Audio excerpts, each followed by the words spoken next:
Assalamualaikum warahmatullahi wabarakatuh. Salam sehat semua.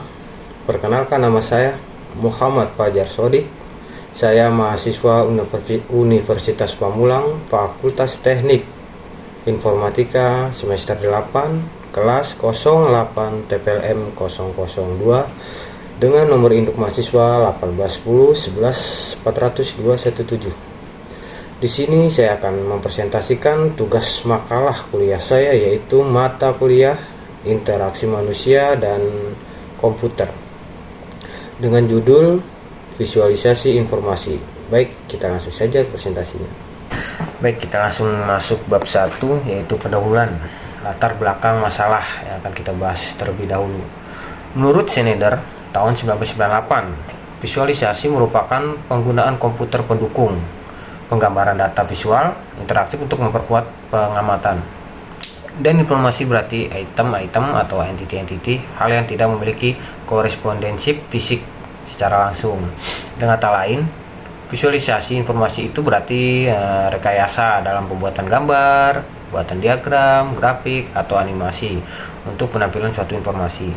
Secara umum, visualisasi dalam bentuk gambar baik yang bersifat abstrak maupun nyata telah dikenal sejak awal peradaban manusia, sudah lama sekali ya. Baik, kita bahas yang kedua, rumusan masalah. Apa sih yang dimaksud dengan visualisasi informasi? Lalu jelaskan tujuan dari visualisasi informasi. Jelaskan yang ketiga, jelaskan karakteristik visualisasi informasi.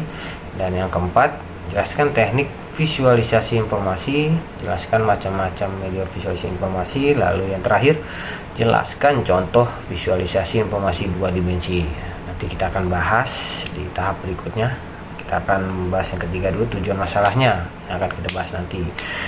Yang pertama adalah menjelaskan pengertian visualisasi informasi. Lalu yang kedua, menjelaskan tujuan dari visualisasi informasi. Yang ketiga, menjelaskan karakteristik visualisasi informasi. Agak belibet ya. Lalu yang berikutnya, menjelaskan teknik visualisasi informasi. Selanjutnya lagi menjelaskan macam-macam media visualisasi informasi. Dan yang terakhir, menjelaskan contoh 2 dimensi visual informasi. Jadi kegunaan makalah. Ini kegunaannya adalah secara teoritis, makalah ini berguna untuk menambah wawasan, terutama tentang hal yang berkaitan dengan visualisasi informasi. Secara praktis, makalah ini diharapkan bermanfaat bagi penulis sebagai wahana penambah pengetahuan dan konsep keilmuan khusus tentang visualisasi informasi. Diharapkan juga bermanfaat juga pembaca sebagai media informasi tentang visualisasi informasi secara teoritis maupun secara praktis. Nah, di sini prosedur makalahnya. Makalah ini disusun dengan menggunakan pendekatan kualitatif. Metode yang digunakan adalah metode deskriptif. Melalui metode ini penulisan akan menguraikan permasalahan yang dibahas secara jelas dan komprehensif. Data teoritis dalam makalah ini dikumpulkan dengan menggunakan teknik studi pustaka, artinya penulis mengambil data melalui kegiatan membaca berbagai literatur yang relevan dengan tema makalah. Data tersebut diolah dengan teknik analisis melalui kegiatan mengeksposisikan data serta mengaplikasikan data tersebut dalam konteks tema makalah. Baik, kita akan bahas macam-macam CD atau compact disc, yaitu ada 3. Yang pertama, CD1. CD1 itu mempunyai video yang terbatas dan kapasitas image. Lalu ada lagi ditunjukkan untuk pasaran domestik. Lalu ada baik untuk full screen animation daripada untuk video walk. Lalu yang kedua, CDSA atau Extended Architecture. Di situ ada contoh pengembangan dari CD1. Yang kedua itu lebih mendukung audio digital dan still image. Lalu yang ketiga ada DVI. Ya, DVI itu bisa diartikan digital video interaktif. Itu dia memiliki contoh menampilkan full motion full motion video bersaing dengan UFC atau Universal Video Communication. Dapat menempatkan full motion video ke dalam single CD lebih dari 1 jam, dan teknologinya meningkatkan kompresi dan kapasitas penyimpanannya sepanjang waktu. Lama sekali ya, besar berarti digital video interaktif itu. Contohnya penggabungan video ke dalam interface dalam QuickTime dari Apple. Alasan menggunakan visualisasi karena pengenalan pola manusia bisa scanning, recognition atau remembering image. Gambar memungkinkan perbandingan dengan panjang bentuk, orientasi, tekstur. Lalu gambar animasi membedakan perjalanan waktu. Lalu warna membantu perbedaan. Contohnya suhu permukaan laut pada bulan Juli 1982 dapat dibedakan berdasarkan warna. Baik teman-teman, kita langsung masuk bab 2, yaitu pembahasan pengertian visualisasi informasi. Menurut Schneiderman tahun 1998, visualisasi merupakan komputer pendukung penggambaran data visual interaktif untuk memperkuat pengamatan dan informasi, berarti item-item, entiti-entiti, hal yang tidak memiliki korespondensi fisik secara langsung. Dengan kata lain, visualisasi informasi itu berarti rekayasa dalam pembuatan gambar, diagram, grafik, atau animasi untuk penampilan suatu informasi. Secara umum, visualisasi dalam bentuk gambar, baik yang bersifat abstrak maupun nyata, telah dikenal sejak awal peradaban manusia. Lama sekali ya. Lalu menurut McCormick tahun 1987, definisi visualisasi adalah metode penggunaan komputer untuk mentransformasikan simbol menjadi geometrik dan memungkinkan peneliti dalam hal mengamati simulasi komputasi yang dapat memperkaya proses penemuan ilmiah sehingga dapat mengembangkan pemahaman yang lebih dalam dan tak terduga. Visualisasi adalah rekayasa dalam pembuatan gambar, diagram, atau animasi untuk menampilkan suatu informasi. Visualisasi sendiri dalam bentuk gambar, baik yang bersifat abstrak maupun nyata, telah dikenal sejak awal peradaban manusia. Contoh, lukisan, dinding, gua itu ya, pernah melihat gambar-gambar di gua ya, manusia purba yang buat. Mungkin yang IPS pernah belajar sejarah ya. Nah, kita lanjut. Animasi pada visualisasi dapat membantu suatu image berpindah, berubah, dan berganti pada waktu yang bersamaan. Animasi adalah peragaan fisik atau grafik yang merupakan suatu file yang data-datanya mampu menghasilkan gambar 2 dimensi dan 3 dimensi yang dapat bergerak. Contohnya animasi kursor, jam, icon, dan gelas untuk menunjukkan suatu pekerjaan yang sedang berlangsung. Selain animasi video dan digital video berguna untuk memperluas interface dan memberikan desainer tool alat lain untuk menampilkan informasi.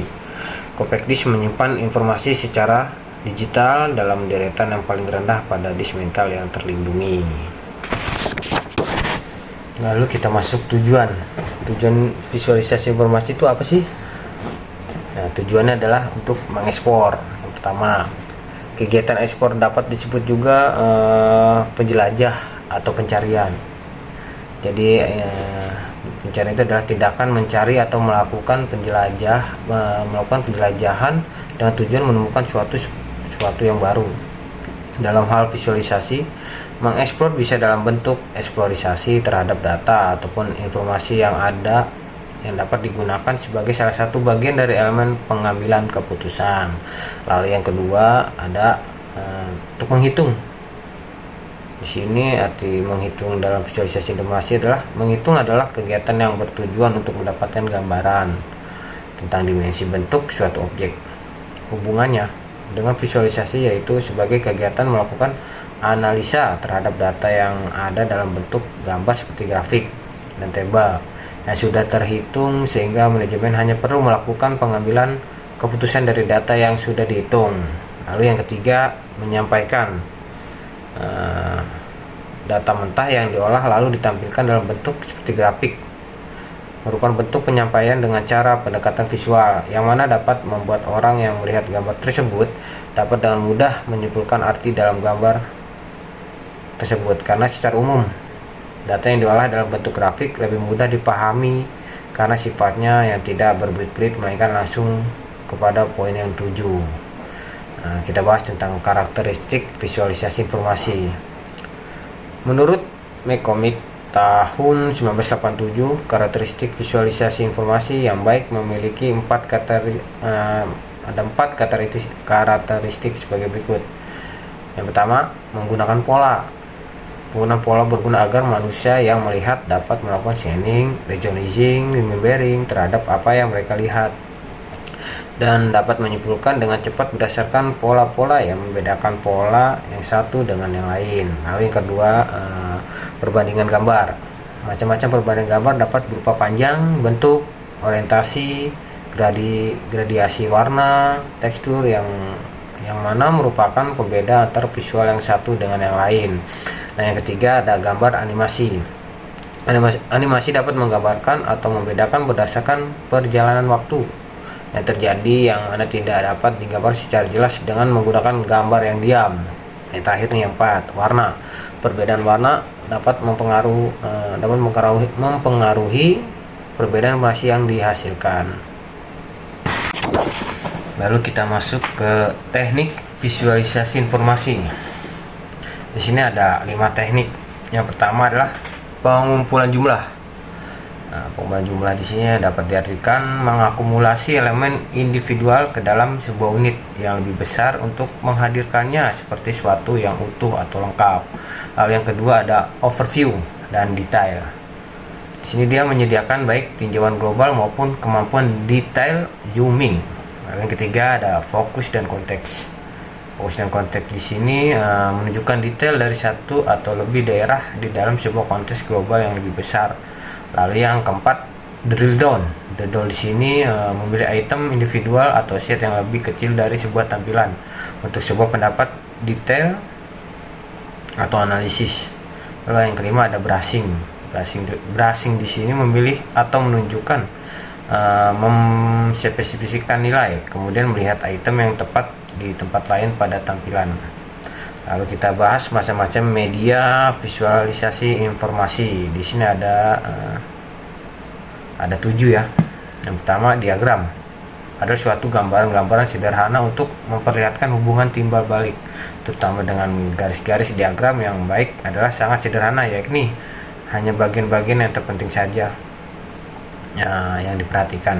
Lalu yang kedua, grafik adalah suatu grafis yang menggunakan titik-titik atau garis untuk menyampaikan informasi statistik yang saling berhubungan.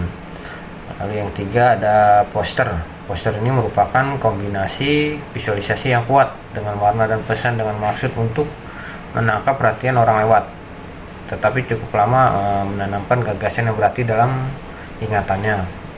Selanjutnya ada kartun. Kartun adalah menggambarkan dalam bentuk lukisan atau karikatur tentang orang, gagasan, atau situasi yang didesain untuk mempengaruhi opini masyarakat.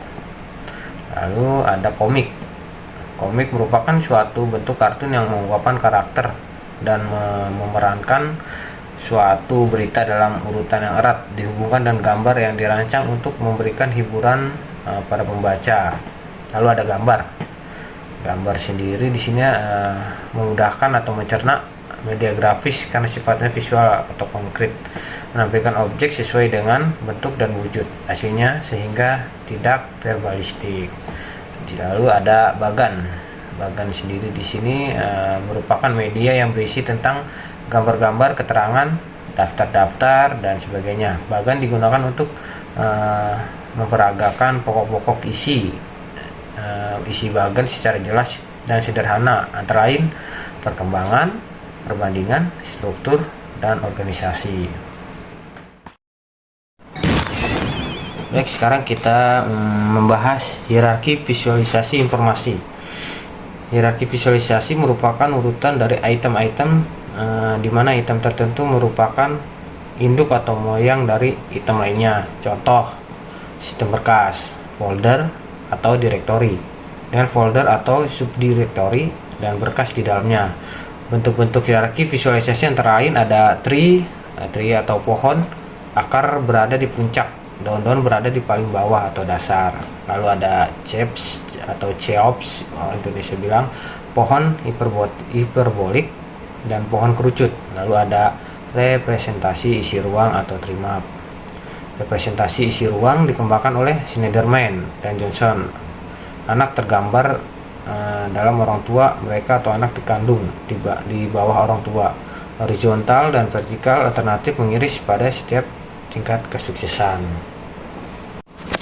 Nah, dari yang kita bahas tadi, saya dapat menyimpulkan atau saran, yaitu dalam kesimpulan menurut McCormick tahun 1987, definisi visualisasi adalah metode pengguna komputer untuk mentransformasikan simbol menjadi geometrik dan memungkinkan peneliti dalam hal mengamati simulasi komputasi yang dapat memperkaya proses penemuan ilmiah sehingga dapat mengembangkan pemahaman yang lebih dalam dan tak terduga. Visualisasi sendiri adalah rekayasa dalam pembuatan gambar, diagram, atau animasi untuk menampilkan suatu informasi. Tujuannya adalah mengeksplor, menghitung, dan menyampaikan. Lalu karakteristik visualisasi informasi yang baik memiliki 4 karakteristik sebagai berikut: menggunakan pola, perbandingan gambar, gambar animasi, dan warna. Teknik yang digunakan untuk visualisasi informasi yakni pengumpulan jumlah, overview, dan detail. Lalu ada fokus dan konteks, drill down, dan brushing.